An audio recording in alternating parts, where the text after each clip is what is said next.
Hello. Going, sir. Hello, going, sir.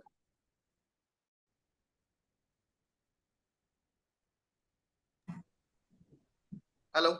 Naresh? Yeah, hi, sir. Yeah, I think sir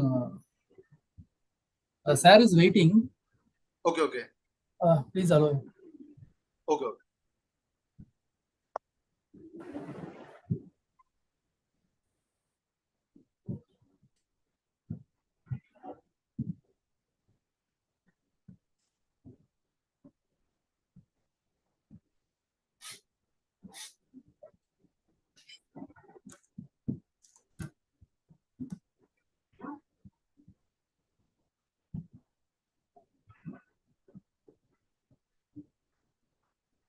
Sir, good evening, sir. Good evening, sir. Yeah, is it audible, sir? Yes, sir. It's audible, sir. So allow me to share video. Let us see once. Okay, sir.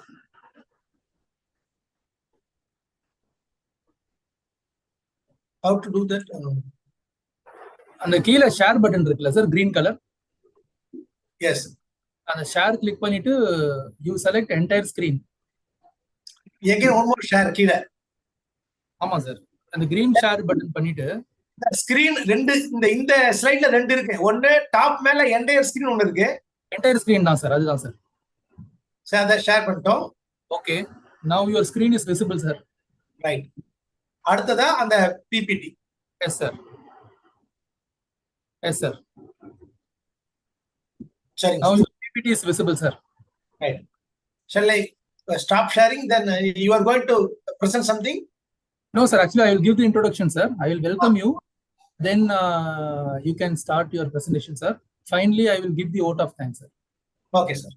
So your presentation is for 20 minutes, sir, from 8:05 to 8:25. Right, sir. Shall I? Okay, minimize here. Yes, sir. Yes, sir.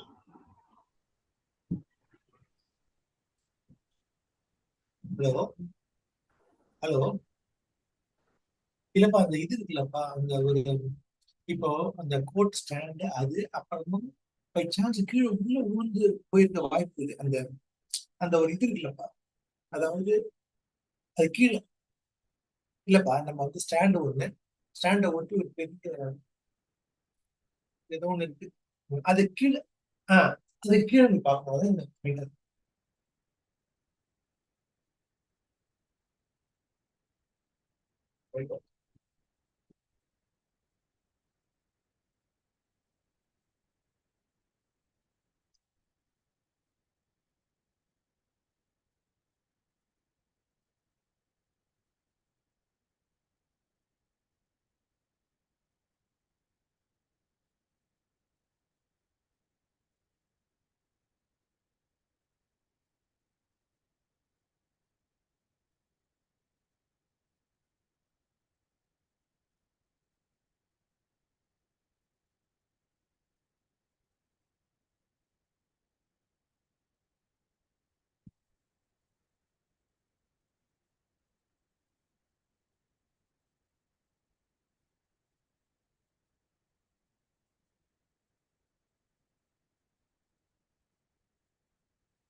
நாளைக்கு பாத்துக்கலாம் madam. உங்களுக்கு வந்து மீட்டிங்ல மாட்டிட்டு.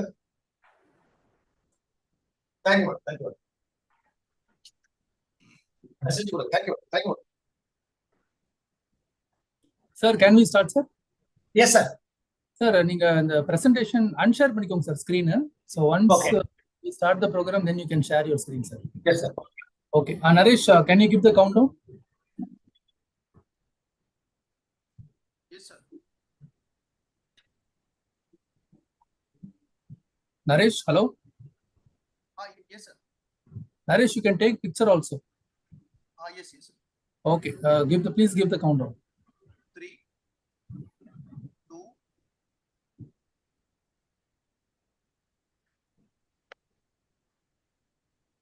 We can go last. Hello. Live. Hello. Sir, we are live now. So we can start? Yes, yes, sir.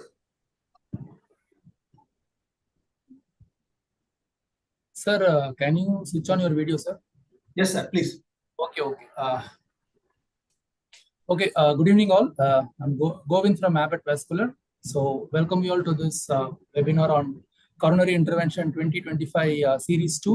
So today we have a good case presentation from Dr. Ilayaraja from Bilroth Hospital. So he is a senior consultant interventional cardiologist and electrophysiologist. And so today's topic is osteal LMCA intervention. So with no further delay, I request Sir to take over the session. Thank you. Thank you, sir. Allow me to share my screen.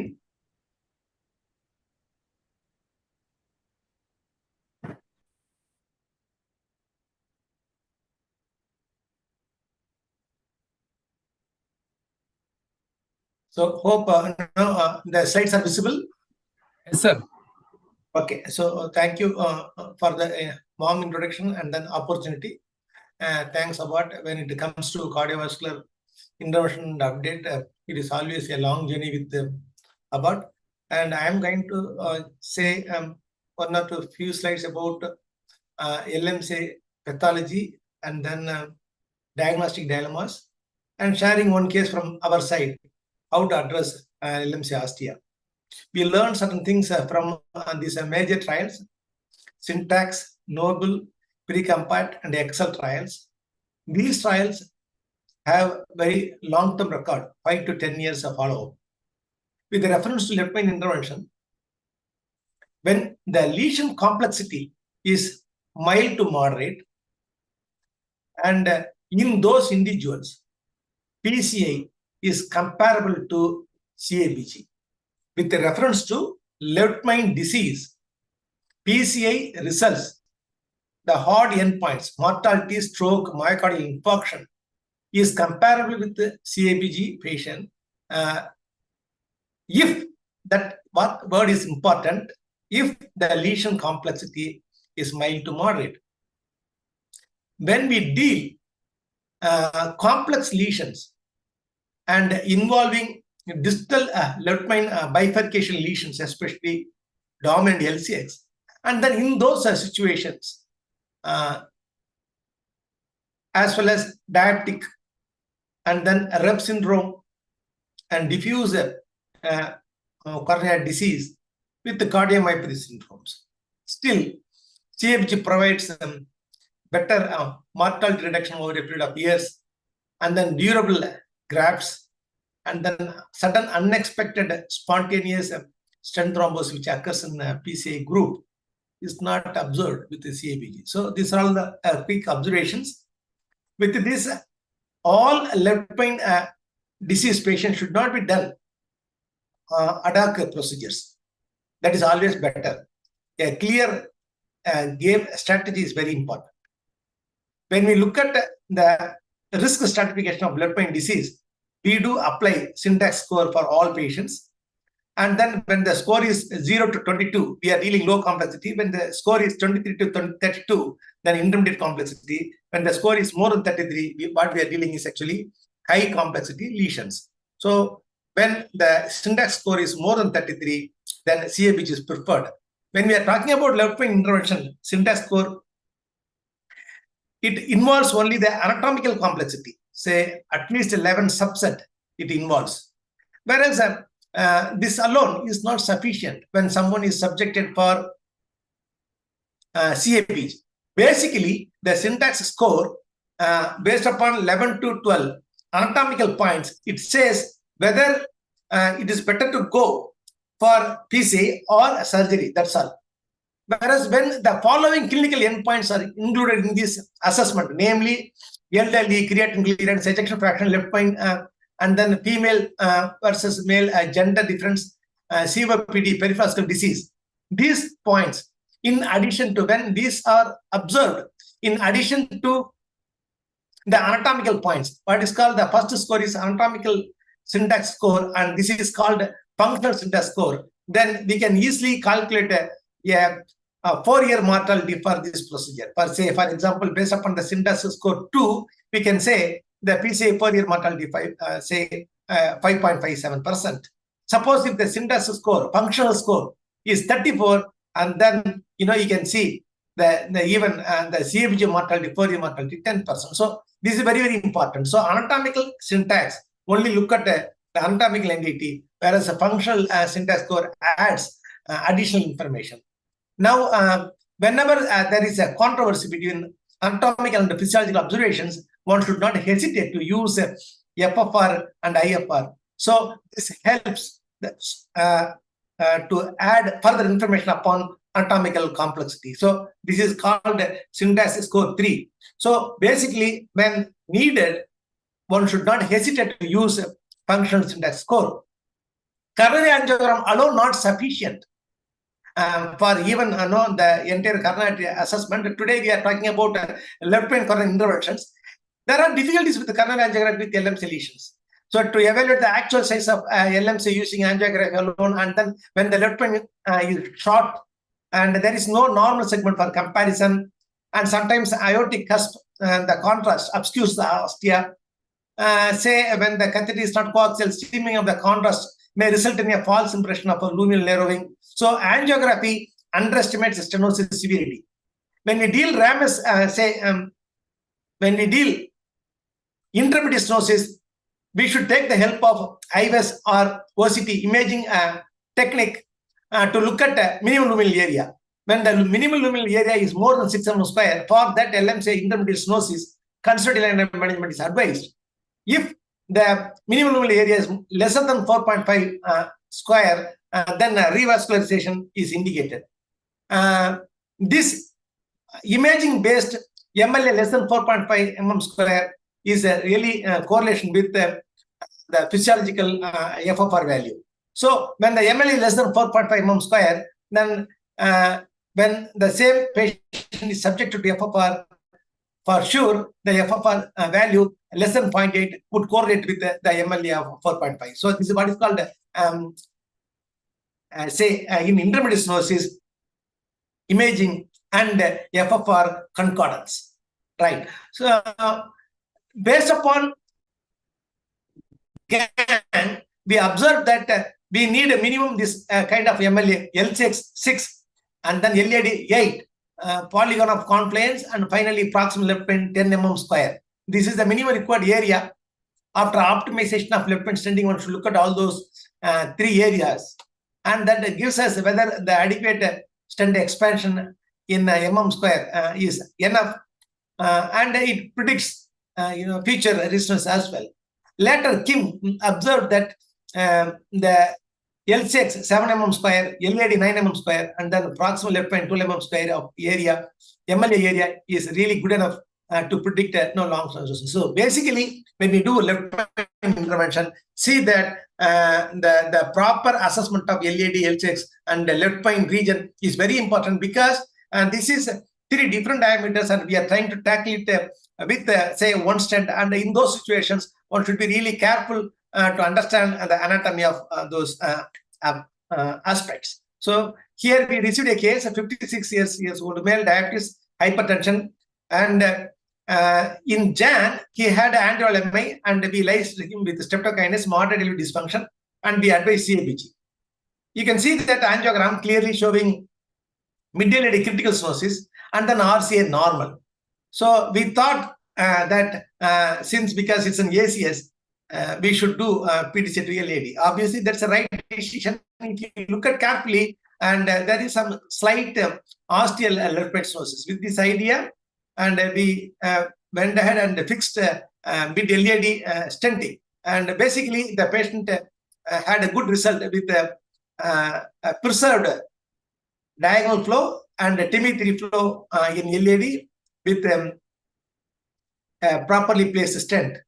As it is in acute coronary syndrome presentation, if you look at REO coronary view, you can see the LM say there is some 20-30% stenosis, but obviously there is no significant stenosis involving osteum of left pine.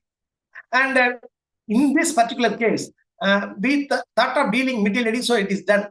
But unfortunately, we used EP catheter. Look at the catheter sitting coaxially in the left pine region, and there is, you can see, a slight narrowing of osteal left pine.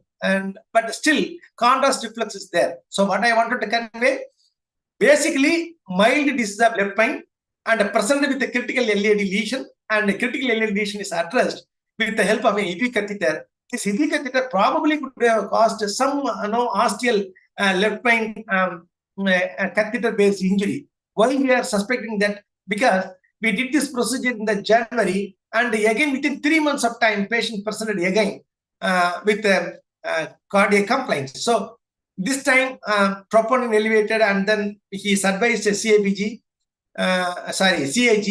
and a CAG done. You can see here there are two views clearly shown. In the REO coronal view, osteal left pine clearly stenosed. So if you look at the REO caudal or PA caudal or shell caudal in this view, you can see there is a contrast streaming, and clearly you are not able to see the criticality of osteal left pine. But in the PA cranial, it is clearly seen.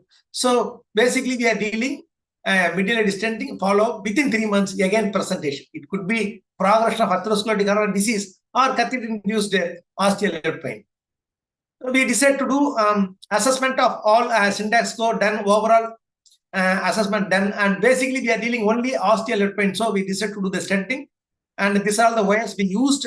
The lesion osteal left pine lesion is prepared with the help of cutting balloon, and here we have chosen a Sierra stent. Science Sierra available in various sizes, especially when we are dealing left pine lesion. 3.5 stent is really good because the expansion kinetics is really good. It can be even optimized up to 5.5 mm, so that any left pine intervention, this Science Sierra help us to fix the variable diameters of distal left pine, osteal region. Because once you decide to do a crossover stent from left pine to LAD, and then we need to have a stent which is having good expansion kinetics, because it should get optimized to the left pine side as well as LAD side. So Science Sierra, one of the very good stent, and that is being used here. Finally, we used a 6 mm balloon NC emerge to optimize the left pine. So now you can see in this picture, we are trying to assess and pre-dilate the osteal left pine, and we used 2 wires to look at where the bifurcation begins, and to avoid a geography mismatch. Only the ostium of left pine is actually dilated. And we did IVS. You can see this IVS picture here. So distal left pine disease-free area 14 ml square. And then you can see that in the osteal left pine, clearly the minor axis diameter 1.2, major axis diameter 2.2, and then overall area only 3 mm square. So the MLA at ostium is only 3, whereas at distally it is around 14. So obviously, when anything lesser than 4 mm square, even less than 6 mm square, it's a clear critical osteal left pine stenosis. That's what we showed in the first presentation. There is a clear correlation between IVS MLA less than 4 mm square with the FFR values. So having said that, now these are the 2 views, iliocaudal epicranial, to address left pine ostium clearly, and we have taken time because clearly we measured the length of the lesion with the help of IVS, and then we used a 2-wire technique. If necessary, we can use even iota floating wire as well. And once the stent is placed, because the catheter is floating there. And a n number of injection contrast injection will not give us a clear idea. So one should be really careful. See that that is placed prior to LAD, LCX, that these two wiring system help us. And we know clearly the length of the lesion with the help of IVS. And here, we have chosen an ideal stent, 8 mm stent. So obviously, this is going to cover the entire shaft of the LMCA and without too much projection into ostium of left side. So post IVS, you can see that is really grown up well. Distal stent area and proximal stent area, it is more than 17 mm square MLA and then 18 mm square at the proximal stent area. So obviously it is expanded well and then all around opposed. That is a post LMC stenting picture. You can see clearly cranial and then the PA caudal, so iliocaudal, that is nicely placed there with the good result. So what is important, LMCA supplies more than 70% of the LV, especially when the L6 is non-dominant. One should be really careful. Average length of the LMCA is actually 5 mm to 23 mm. Anything short of 5 mm, short LMCA, anything more than 23 mm, say we can say long LMCA. So everyone should keep this fact when they do intervention. In case of osteal lesions, the idea is actually the stent should not be projected too much, and then geographical mismatch also should be avoided. And then balloon infection should be very quick enough to avoid a global ischemia. This is very, very important. Nowadays, mechanical circulatory concept is picking up, but this kind of clear cases where only we are dealing osteal pain and then other vessels are free, there is no need to do mechanical circulatory support in this individual. Vasopressor plus some of these techniques like, we should not waste time. Astride dealing osteal pain disease. So quicker inflation of balloons will help us to restore the flow in between. So that is a take-home message. So aorta osteal coronary intervention, we should be careful to avoid a geographical mismatch and try to do osteal stent coverage completely without excessive stent protrusion, so that follow-up interventions is easy. And during the procedures, we may notice pressure dampening, and then there is difficulty in delineating true ostium angiographically, and there is small landing zone. So all those things are to be kept in mind. And for the placement of exact position of or precise positioning of the stent, there are certain techniques, but see that measuring the length of the lesion carefully and then using appropriate stent, these two things are very important. And then floating wire technique aorta versus wiring both the LAD, L6, all those things will give us exact dimension of the left vein, and then to avoid geographical mismatch. So with this, I'm really thankful for this valuable time. Dealing a left vein osteal lesion, observer should notice during adult procedure, should be careful, use risk stratification, syntax, anatomical score, functional score, and then assess overall morbidity in the individual. And before doing intervention, imaging is always a must, either IVS or OCT to be used. And with reference to the overall follow-up data from the major trials, Excel, Noble, COMPA trials, we realize that relatively ostium of left vein have a good prognosis when compared to distal left vein interventions. But one tricky issue with LMCA osteal intervention is that precise positioning is always important. One should be really careful and they should take time to avoid a geographical mismatch. With this, I thank everyone for this valuable opportunity.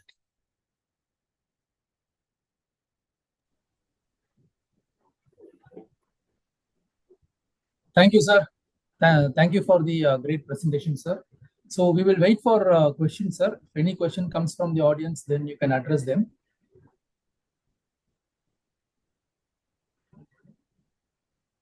Okay, sir. So we have more than 30 participants, sir. And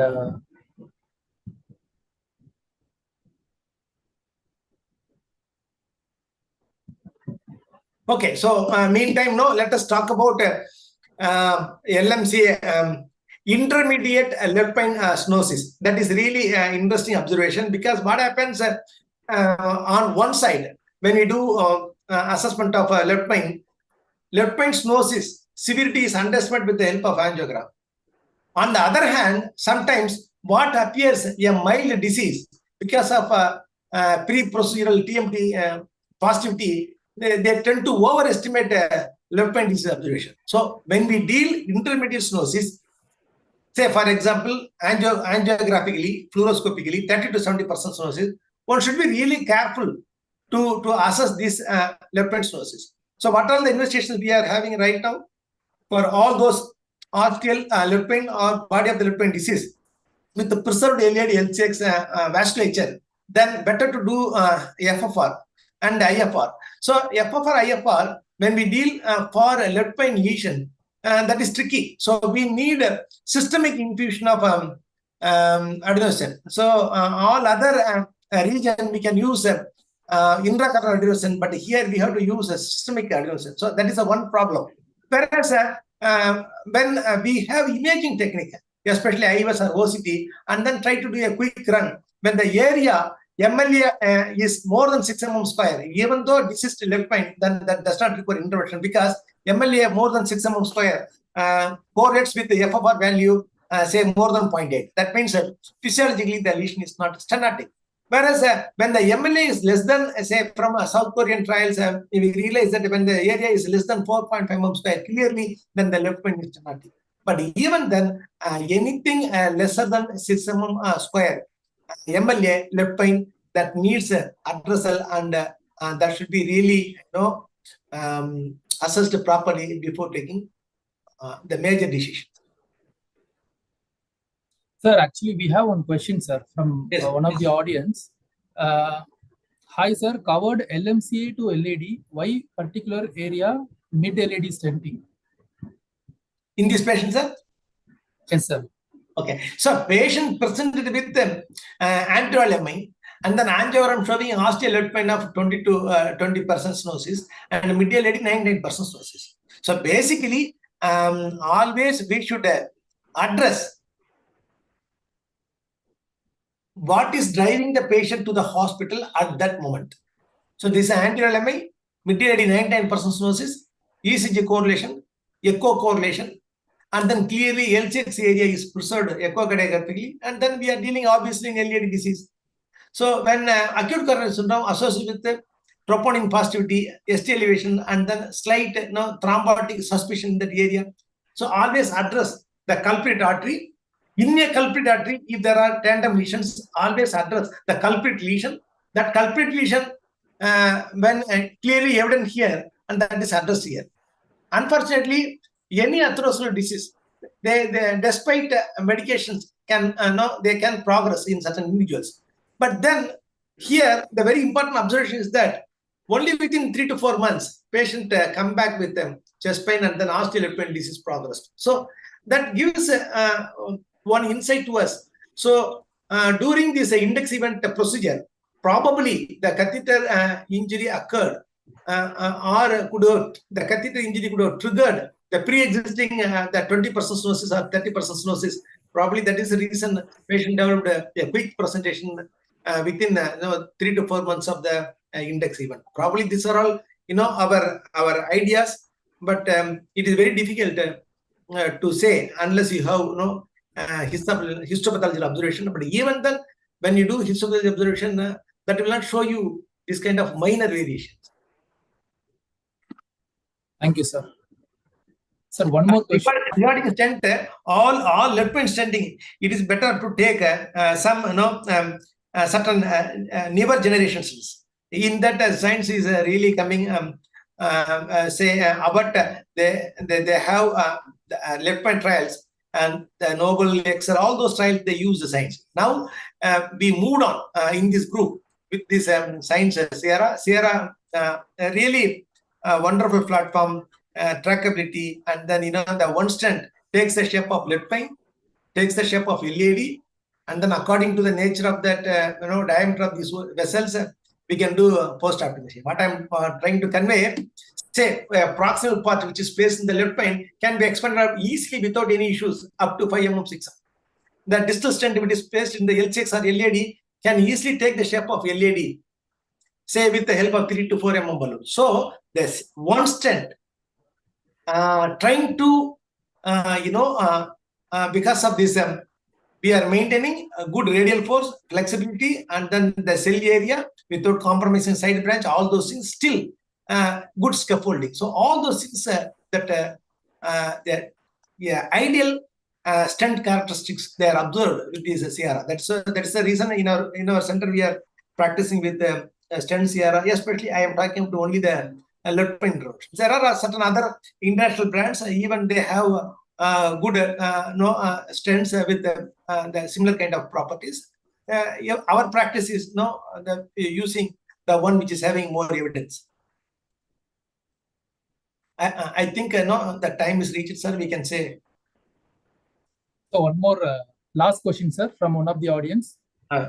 Left main is severely calcified disease, but coronary looks like good vessel. So what treatment you suggest? Like that you asked us. Left? No, left main is severely calcified. Okay.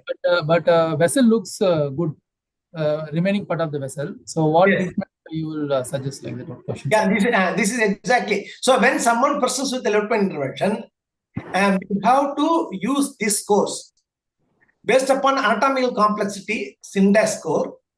When the score is less than 23, then we are dealing low to intermediate anatomical complexity.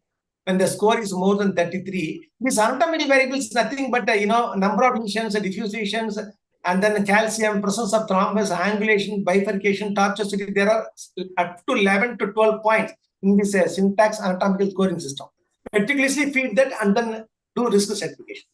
And move on to the second stage, anatomical, syntax score, functional score 2.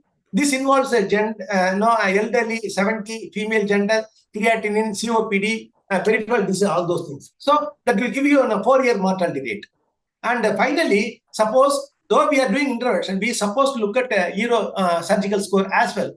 So when we do assess that, we will come to know that an elderly individual more than 80, COPD, fragile lung, then he is not a candidate for surgery. Though the anatomy permits us to do surgery, but basically his overall physical conditions are good for surgery. So basically, use anatomical information, functional information of the candidate, and finally surgical risk score, meticulous risk score, risk certificate, see that whether the candidate is for surgery. And take all these 3 into consideration, and based upon that we are taking decision. That's what I told. Whenever we do left intervention, on-table intervention, never try to do, for example, someone comes with a chest pain and you are doing angiogram, that is only effort angina, troponin, though positive, there is no totally occluded lesions. In those conditions, when you heal a left main stenosis, never rush, because any left main intervention, go methodically, use all these 3, form a hard team approach, get surgical opinion, and then you have to plan your intervention. That's what at the beginning itself told.